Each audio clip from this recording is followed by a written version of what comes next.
If you feel like you've wasted so much time in a narcissistic relationship and you're beating yourself up about it, getting stuck in these fantasies of times where you could have saved yourself, those moments, where you look back and you think, at this point I was on the precipice of leaving and I didn't. It's so important to try to shift to a place of self-compassion instead of self-judgment. Because the reality is, if you could have just left, you would have.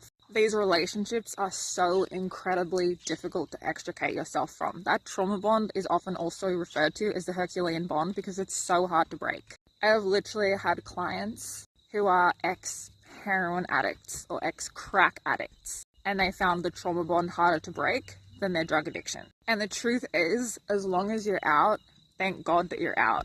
And you did the best that you could with the tools that you had at the time. And all you can do now is focus on right now and the future that you do have. We heal from a place of self-compassion, not from a place of leaving our abuser and becoming our own abuser. And you know what? It's so important to try to refocus to seeing things in a way and framing things in a way that help you instead of harm you. Don't waste any more time looking backwards.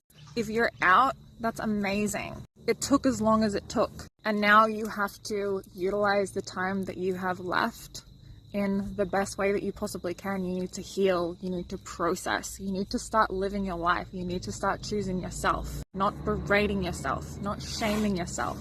And for as much time that we spend talking about the trauma bond and talking about trauma, there's also such a thing as post-traumatic growth. And I don't think that post-traumatic growth is spoken about enough. On the other side of processing and healing and grieving, you decide what you do with the lessons that you've learnt and the time that you have left. And you decide whether the experience changes you for the better or for the worse. And I'm not saying that there was a reason for what happened. Terrible things happen for no good reason whatsoever. But all you have is what you have and where you are right now. And there's always so much learned helplessness when you've been in an abusive relationship for a long period of time. And it's learning to take your power back and understand that you have agency now.